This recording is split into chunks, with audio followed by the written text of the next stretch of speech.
In the United States, on November 25th, we celebrate a day of giving thanks. But regardless if you're in the U.S. or not, taking time to reflect on the past year of what you be thankful for is always a healthy endeavor. First, let me acknowledge that we're all in different places and seasons in our life, but one thing we have in common is hardships. Even if someone looks like they have it all, no one does. Everyone faces difficult times regarding money, health, relationships, or something related to these in some way. Bad things happen to everyone, but I believe in the adage of Pastor Charles Swindoll: life is 10% of what happens and 90% of how you react to it. Even in the midst of hardships and tragedy, there are often things to be thankful for if we take Swindoll's approach to life.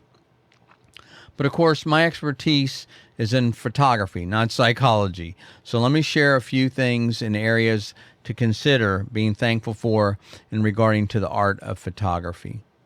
It's now easier than ever than before to take up photography. It costs less, the quality is amazing, and it's possible to let technology do almost 80% of the work. Maybe 100% if you consider the mobile phone platform as a digital camera. If you're new to photography, then you probably don't realize how great you have it. When many of us started, we were shooting film, and the issue we had to deal with seems like a bad dream compared to how easy it is now. I promise not to sound like your parents or grandparents telling you how we had to walk to school, or we only owned a black and white TV with 3 channels. All true, by the way. But a little perspective is always a good thing, and it helps to be thankful. Most color film only had an ISO, or what we called ASA, of rating of 25, 100, 200, or 400. And black and white film was 25, 125, or 400, which we had to push to 1600 and accept noisy results. Not only was the film speed slow, but every frame had to be shot at exactly the same ASA. Think about that. What would it be like not to have an adjustable ISO setting on your camera? It's so sad to see photographers complain about digital noise in an image they shot at 3200, 6400, or even 12,800. When shooting Kodak black and white Tri-X at 400, the grain looked like boulders compared to today's high ISO images. In fact, to even see the noise nowadays, you have to zoom in to 100 or 200%. And don't forget images that were lost because of dust, scratches, or camera light leaks. Oh, did I mention that each roll of film was designed for a specific white balance setting? It was either daylight or tungsten. So unless you're willing to add special filters to correct each frame, the color temperature we're stuck with was what the white balance of the camera was loaded with. But nowadays you can change the sensitivity of each frame. This is a huge advantage.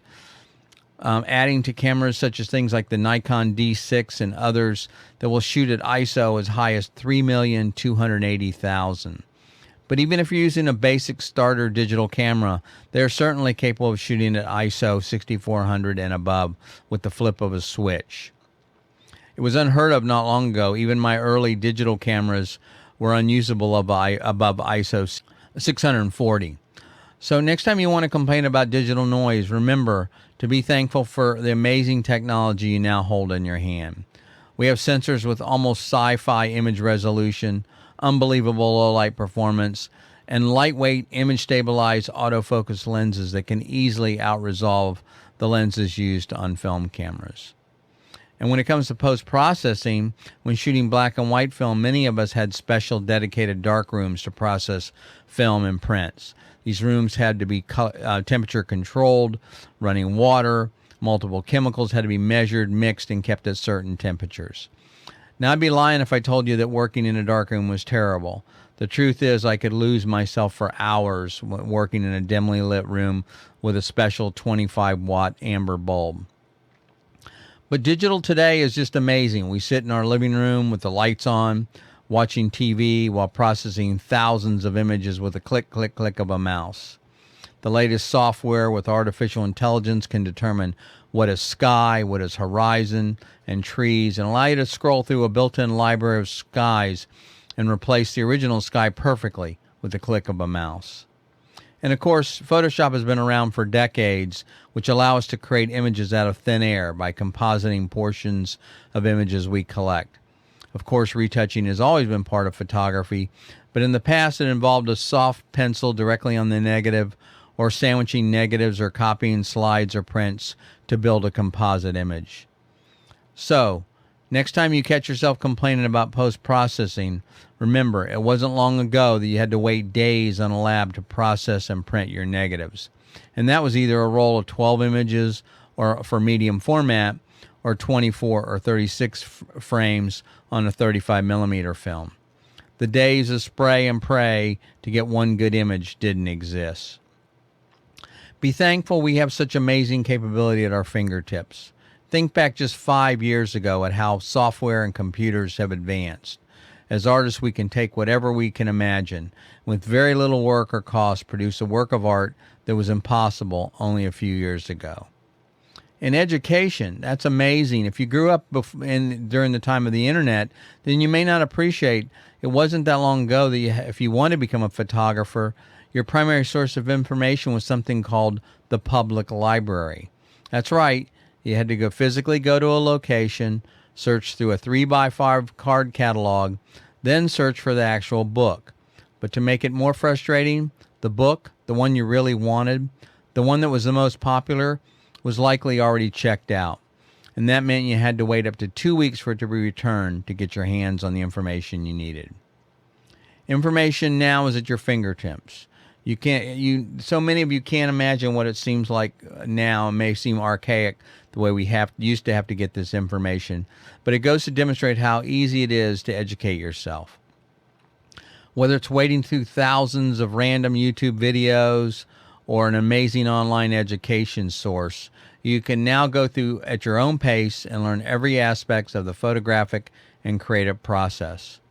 Add to this physical or online books, podcasts, and weekly shows such as the Photo Mentor TV show.